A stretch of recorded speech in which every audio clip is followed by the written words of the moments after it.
Breaking news. ఎగువ నుంచి వదిలిన నీళ్లు పోలవరం నుంచి నల్లమల సాగర్కు తీసుకువెళ్లి వాడుకుంటే తప్పేంటి అని ఆంధ్రప్రదేశ్ ముఖ్యమంత్రి చంద్రబాబు నాయుడు అంటున్నారు.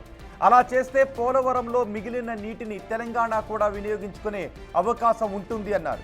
తెలంగాణలో ప్రాజెక్టులు కట్టినప్పుడు తాను ఎప్పుడు అడ్డు చెప్పలేదు అని చంద్రబాబు గుర్తు చేశారు. నల్లమల సాగర్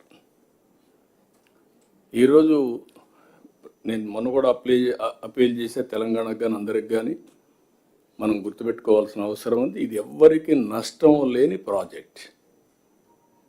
కాళేశ్వరం ఉంది, ఆంధ్రప్రదేశ్కు పైన ఉంది. అక్కడ ఈరోజు ఒక ప్రాజెక్టు కట్టారు. విభజన జరిగిన తర్వాత మనం అబ్జెక్ట్ చేయలేదు, ఎందుకంటే సర్ప్లస్ వాటర్ ఉంది, వాళ్ళు కూడా వాడుకుంటే మంచిదని వాళ్ళు వాడుకున్నట్టుగా క్లియరెన్స్ అని ఇచ్చారు, ముందుకెళ్ళారు. ఈరోజు కిందన ఇది వాళ్ళు వదిలిపెట్టిన నీళ్ళే పోలవరానికి వస్తాయి.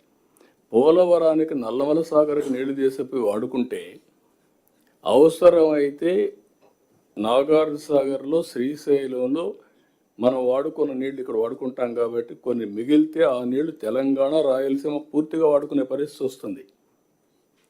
నేను ఆ మాటే చెప్పాను. మీకు ఏ విధంగా నష్టం ఇది మీరు చేసినప్పుడు నేను ఏమాత్రం కూడా అబ్జెక్ట్ చేయలేదు, చేయకూడదు కూడా. తెలుగు జాతి ఒకటే, అందరం కలిసి పని చేసుకుంటా అని చెప్పాం.